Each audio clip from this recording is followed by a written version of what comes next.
Mr. President, nobody wants to throw you. Nobody wants to overthrow your government. Nobody wants you out of power through unconstitutional means. Mr. President, I and the people we work with are on record. We want you to remove you from State House through the ballot in 2027. This narrative you are creating that there is an attempt to overthrow your government is for you to have the opportunity to use the Terrorism Act to profile communities and to persecute leaders who are opposed to your administration. Please relax. We want you to serve your one term. Nobody wants you out of government unconstitutionally. Nobody has any plan to overthrow your administration, Mr. President. We want to face you on the ballot in August 2027. So just relax and stop crying wolf that anybody wants you out of office unconstitutionally. There is no leader here who is planning a coup, and none has the capacity. And nobody is interested. The leaders in this country, and indeed 95% of the Kenyan population, want to humiliate you at the ballot. They will relish that moment. None of them would want you to go out through any other method, unless, of course, you decided to resign on your own volition. So please stop creating this narrative.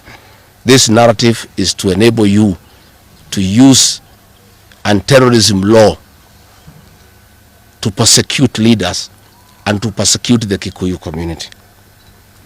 If you speak out online, Mr. President, you want to use the Terrorism Act to harass people.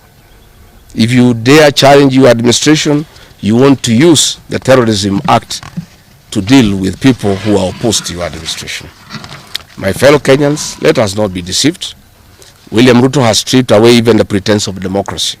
What we are witnessing is not the rule of law, but the rule of fear. This is not the behavior of a government that serves its people. This is the machinery of outright dictatorship.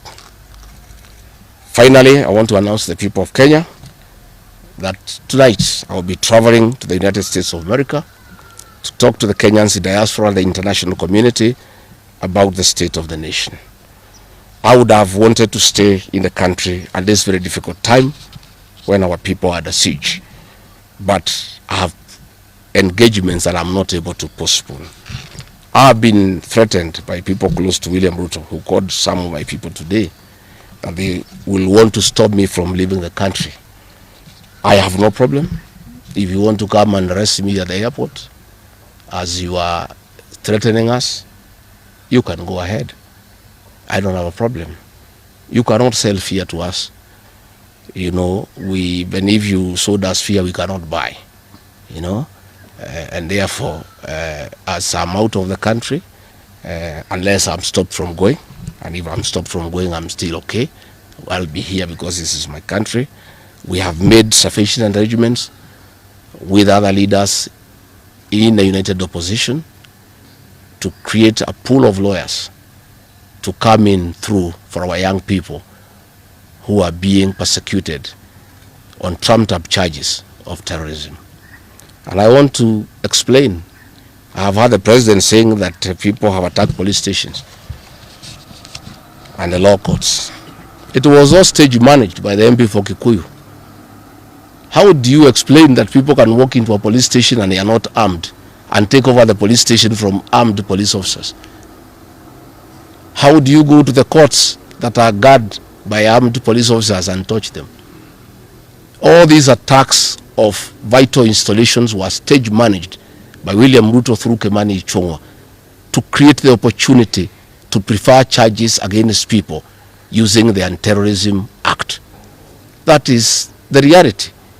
So nobody has attacked any police station. They were all stage managed by government. And what is happening is history is repeating itself. This is exactly what Moi did in the 80s against the Kikuyu community. After the abortive 1982 coup, he used sedition laws and the clandestine Kenya movement to profile the community and hauled people into court, and they will be taken by Bernard Chunga after 5 p.m.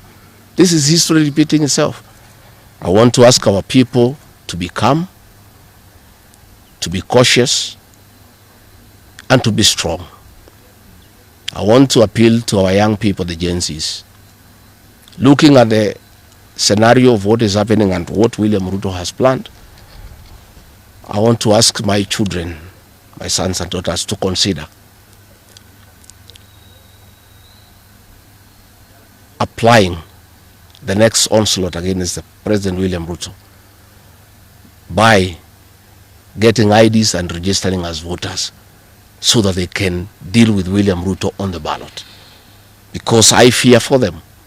Anytime they go out to the streets, they are killed like chicken. I would like to preserve to us these children. We would like to live with them. We would like to see them grow. And when we look at the desperation of William Ruto and the brutal force he is using against these children and the use of state militias to attack them, I would like to plead with them to consider to join us, we in the opposition, by registering as voters. And in 2027, we'll be able to get rid of President William Ruto. William Ruto, finally, let me ask you a question.